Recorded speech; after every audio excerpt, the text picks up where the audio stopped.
Welcome all sports fans, YouTubers, Facebookers, social media all across the nation. Uneducated Network on YouTube presents Uneducated Sports Talk, and I'm your host, Carlos Clayton. Today we have a good show. We're going to talk about UFC and the card that was UFC 214. And I have to admit, it was a very good card. We don't get cards like this very often. We're not one, not two, but three title defenses on the line.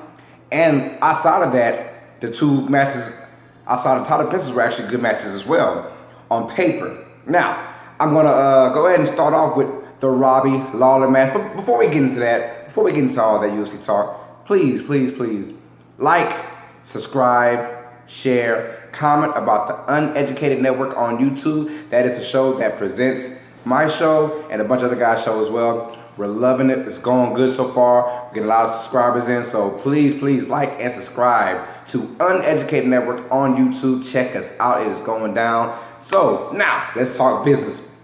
So we're talking about Robbie Lawler versus Cowboy Cerrone. And this right here, usually Robbie Lawler has been, this is how good the card was. He's been headlining matches his last 3 or 4, or at least talked about. I didn't really hear his name until I actually, the last week before the match, I found out Robbie Lawler was fighting.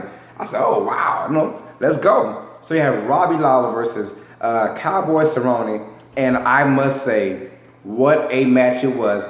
Dana White was right about this. I wish it was actually 5 rounds because that 3-round bout was amazing. When they first came out, Robbie came out just brawling. He wanted to end him quickly. And it did not happen. Cerrone looked hurt for a second, but then Cerrone came back and bounced back. I believe that Robbie Lawler won the first round and Cowboy won the second round. And in my humble opinion, I thought Cowboy Cerrone won the match. But you never leave it to the judges. Robbie Lawler is victorious, which is probably the best fight of the night.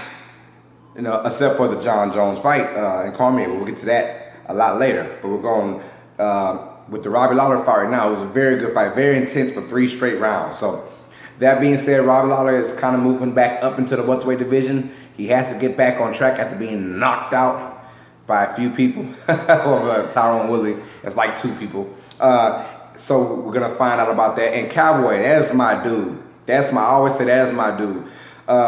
Because Donald Cerrone he plays every time. He comes out, he fights like 6-7 times a year. And I like that. I like fighters who want to fight. They want to fight. He said, look, just give me 2 months, I'm good. I'll fight every 2-3 months. And I like that. If someone fights 4 times a year, 4 to 6 times a year, hey, you got my number. Now these big mega stars, they want to fight twice a year. Hell, maybe even once a year sometimes. I'm like, oh, come on, man. Look, you got to defend that title more often, right? Fight at least, if you fight 3 times a year, I'm fine. But when you're fighting once and twice, it's like you don't really, you don't want to fight. You don't want to fight. You want to hold that belt for the longest, and you don't want to fight. So I respect Cowboy, and I thought he should have won that match. But when you leave it to the judges, like I always say, nothing ever good happens. The next bout was Chris Cyborg. She was finally getting her debut at the bantamweight division title, the first title for that weight class. Now, before we get to saying how she did against Tanya Evinger, let's just be clear. For people saying that she could fight bantamweight men, no.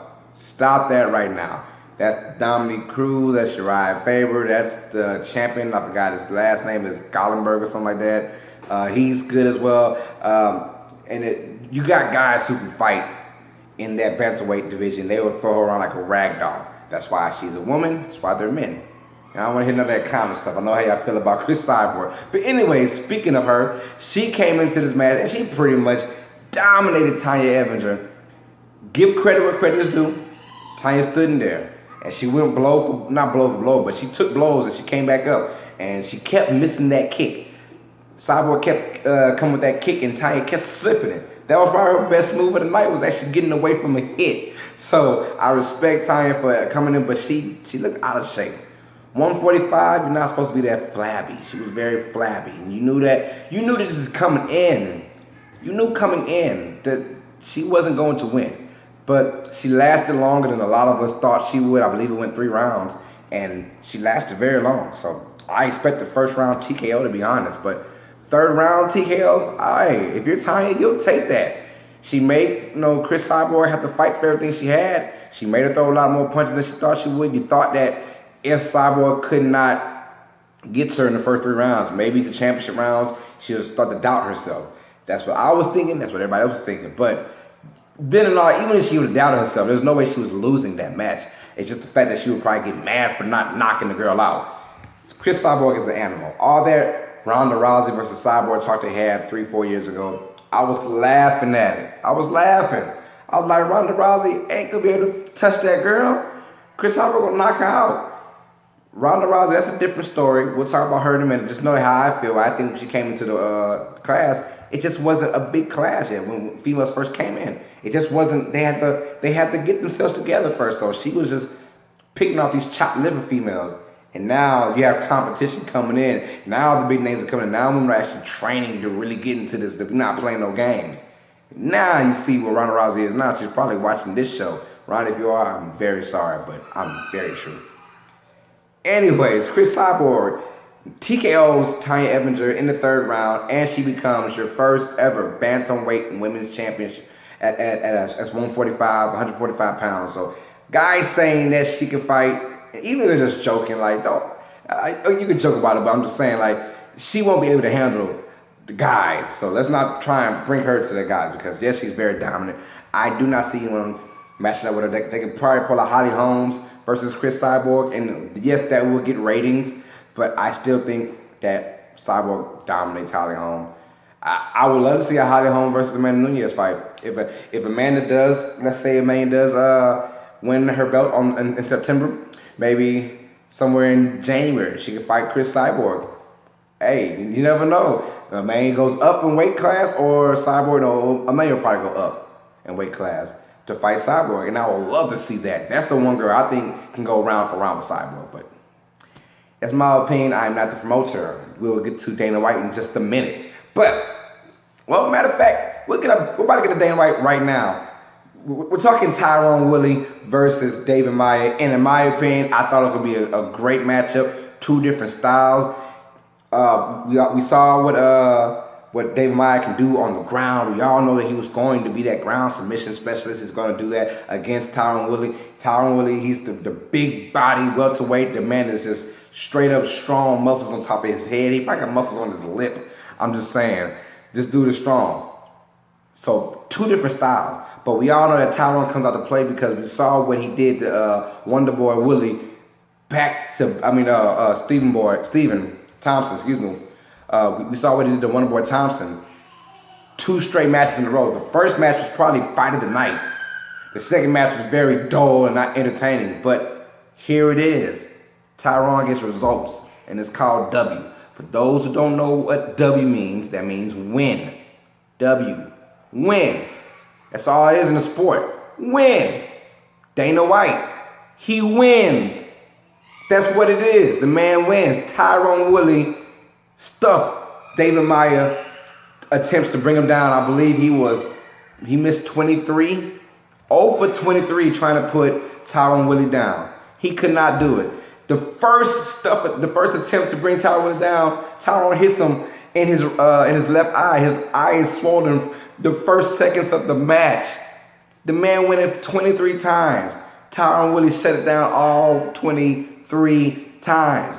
That is a lot for a 5-round matchup. Try to get a guy down 23 times, or however it was, 24, 25, I cannot remember the exact number. But he got shut down every single time. Cerrone went in there, he picked his spots. The fans started booing. You can say that Dana White was not impressed about it. What's wrong? The man is winning. Here we go. So Cerrone Woodley defends his welterweight championship against David Myer in convincing fashion, I might say. Very convincing. Because David Myer tried everything he could and could not get it. He can't stand up with Cerrone. He couldn't bring Cerrone down. Now, Cerrone did catch the gates about two times. We saw that. But besides that, yes, that means you were over 21. Or 2 for 21 if you could have got him down. Something like that. But I understand that it was a boring fight. I understand that. And if I'm a fan, well, that's why I'm not paying to go to the freaking fights, right? You get what you pay for. Now you want to pay $200-$300 for a seat to watch guys fight, and you don't know what's going to happen. So look, that's your fault for buying the tickets. All my man does is win. Cerrone Woodley, he has overcome all adversity and he's won. And for some reason, he's the only champion that doesn't get recognition from its promoter in Dana White. Now this is what I have a problem with, because Dana White came out and publicly said right after the fight that fight was embarrassing, it was boring, he did not like it, he's stripping Cerrone Woodley's chances of fighting George St. Pierre, he's, it was a very just lackluster fight, I didn't like it, he could have knocked him out in the first or second round. Well, look here, you bald-headed son of a gun, you go in there and fight somebody then, you fight him. And then when you find out that Cerrone Woodley actually tore his labrum in the shoulder, that makes even more sense now. The man said I couldn't throw a punch after the first round. Look here, hold your brakes.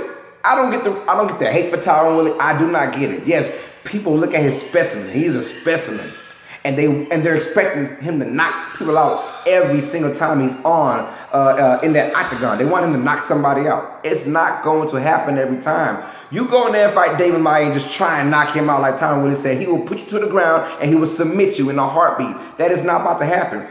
For some reason, Dana White has it out for Cerrone Woodley. Now when Cerrone Woodley finds out he has a torn labrum in the shoulder, he went out and said, guess what? I want a public apology from Dana White or I will start leaking blank. He will start leaking, I don't know what he's going to leak. He said they know what I will leak. But I need a public apology, and guess what?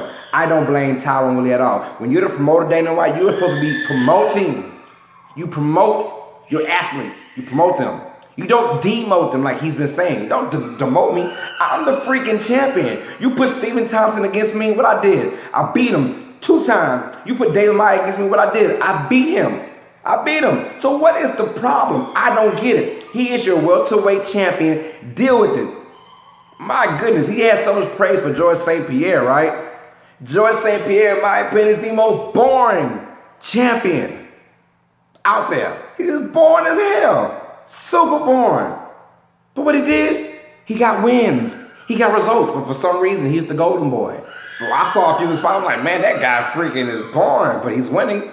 I can't be mad at him. He's winning. So what is the problem? Is it a black and white thing?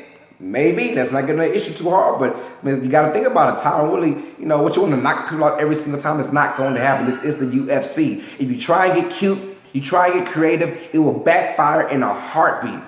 Cerrone Woodley has every right to be upset about what his promoter's been saying because it is not fair to him. He has done everything right. He doesn't go out there and talk crazy stuff like Conor McGregor. Yes, Conor, that I guess talking crazy brings the money in. Yes, it does. But every now and then you gotta give it up to the guy that's professional every single time. He goes on the Fox program, he's professional. He goes out into the world, he's professional. He goes out into the ring when he's done fighting, he's professional. When he loses, he's professional. When he wins, he's professional. I don't get the hate for the man. I don't get it. All he's doing is getting wins now. I believe that's, I wanna say 5 or 6 in a row he's won. He gets victories and he's fought 4 times this year. 4 times in a 12-month span, let me say that. 4 times in a 12-month span he has fought. You don't get that too much from champions these days. And I respect guys who go out there and put their title on the line. If he put a title on the line, after knocking out Lawler, knocked him out cold, took that man's belt. He fought Stephen Thompson back-to-back and David Myer. You got to give it up for the man. That's a fighting champion, and I respect Cerrone Woodley. Shame on you, Dana White, because you can have the best sport in the world. If you stop doing stupid stuff like you do. Cerrone Woodley is a great fighter, and you better start acting like it, man, because I don't want him leaking that stuff out. Well, I kind of do, to be honest, so I hope Dana does whatever. And then Cerrone Woodley says what he got to say, and it's like, oh, UFC people up there faking being knocked out. It's all rigged. Everything is rigged. Just like, what? But I don't know. But anyway, Dana White has to give out a public apology because you do not demote your champion when all he's done is nothing but good. You want to talk all that mess, you go out there in the ring, you fight for yourself then. I can't stand that dude, man. I mean, he's got the best thing going on for him and wants to talk down all his good guys. Shut up. If they do something bad, talk about it. But if they're doing nothing but positive good stuff, leave him alone. He's a champion. He gets W's, baby. You know, if he was so bad, why David Myer not knock him out? Huh? Why David Myer ain't win? Because he can't. Tyron Woodley's the man. All that, I'm sorry, that was my little rant. It's leading up to the main event. Now, that was the co-main event, but this is the main event. The Jon Jones versus Daniel Cormier. Lafayette, Louisiana's very own Daniel Cormier. I'm from Lake Charles, Louisiana, just an hour west of Lafayette. So, you know. But who was I rooting for? I'm rooting for Daniel Cormier. Yeah, I'm going to root for him just because you know, Jon Jones is, you know, his personality got to me. But who I knew was going to win? Jon Jones, obviously. Jon Jones versus Daniel Cormier. The hype was built up. Jon Jones had nothing but respect. He had to thank, you know, you knew the words they had going in. But if it wasn't for Daniel Cormier holding it down in the light heavyweight division while Jon Jones was gone, this fight wouldn't have been relevant. Let's be honest. This fight wouldn't have been relevant. Daniel Cormier held that division down while Jones was up there doing dumb stuff. He held it down, did his thing. He had to somewhat become villain-ish. And the UFC kind of markets that. They tell you they to be villain-ish. So Daniel Cormier was calling him, you know, crackhead and stuff like that, and all kind of negative words. Of course, Jon Jones is going to back down. He's going to talk mess too. He's saying basically just hold it. And we all knew that Jon Jones was going to win. I wanted Cormier to win, but I knew that Jon Jones was going to win. Jon Jones wins by knockout. Knockout. Basically shin to temple, if you know what I mean. Take someone's shin off their leg, kick him with the leg into the temple area, spit flying everywhere, eyes rolling in the back of your head, knockout. It was that bad. It was, here we go. Those guys go in, and right from the start, you knew that Cormier had a plan. He had a plan. He said, this time when I get in, I'm going to actually start swinging, putting punches instead of wrestling with him. I like that what he did. But Jon Jones with an 84.5 reach to Dan Cormier's 72-inch reach, that's 12-inch difference. And that fight, it showed respect to Cormier for going into the heavyweight division, being undefeated, and then coming to light heavyweight at only 5'11". The dude is 5'11". I give credit to where credit is due. Nobody 5'11" is going to the heavyweights and to the light heavyweights doing what he did. He held it down. He did his thing. But Jon Jones solidified that in my opinion, right now, he is the best pound for pound UFC fighter in the world. In the third round, I had Jon Jones win the first. And I had Cormier win the second, barely. Cormier barely won that second. The third round was very decisive. Cormier was in there. He was feeling good. Jon Jones was feeling good. You can tell that Jon Jones wasn't being pressured. Then Cormier wasn't worried about anything. And then Jones kept kicking towards the low stomach area, that kind of thing. And Cormier kept like flinching, like getting ready for it. And then one time, he hit the kick, and it looked like it was going for the body. So Cormier braced for the shot. He didn't see the kick go over the body. Hit him right in his temple. He didn't get flat out knocked out, but he was gone. He was rolling backwards. Jon Jones kind of clipped him, made him trip. He was still dizzy. He tried to find his balance. He hit the cage, and when he hit the cage, he basically fell down. Jon Jones went for a Superman knee and missed. But besides that, when Cormier was falling down, you knew it was basically over with. And when he fell, Jon Jones was like a lion. He went in there, hammer fist, hammer fist, hammer fist, and it was crazy. So it was a very, very, very good match. And 3 rounds, I wish it went 5 rounds, but 3 rounds is good enough for me. You gotta understand, this is UFC. It doesn't go 5 rounds all the time. It doesn't. It just doesn't. And when you pay your money, you have to expect that. I can't stand people when they say, man, I paid all that money and I got 3 straight first round knockouts. I'm like, well, why you pay your money for? It's UFC. This is a real freaking sport. This isn't WWE where it's scripted and it takes time and finding someone win at the end. No, this is real life sport. They're out there to hurt you for real. So expect that. Quick story. I believe it was 1993. I'm 5 years old. My dad had his cookout, watching the Mike Tyson fight. I can't remember who Mike Tyson was fighting, but that's all I kept hearing was Mike Tyson, Mike Tyson, Mike Tyson.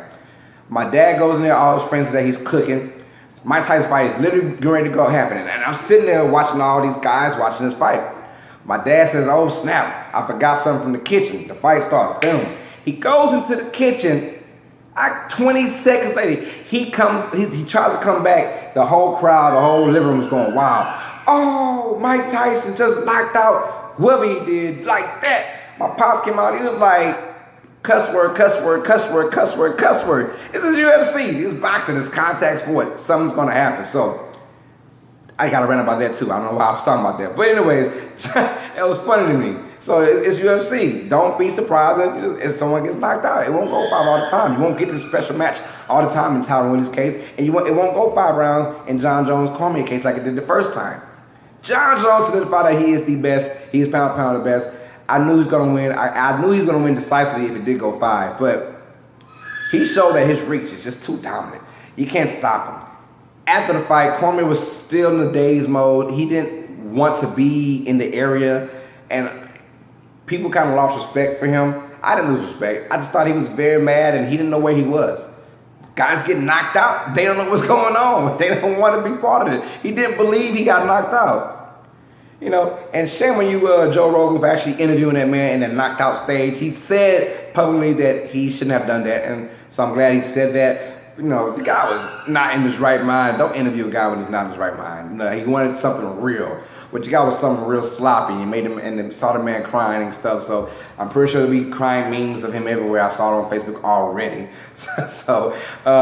But it was still a hell of a card though. It was something that was exciting. And I loved it. And I'm not ashamed to say that I did not pay for it. I went to a friend's house and watched it.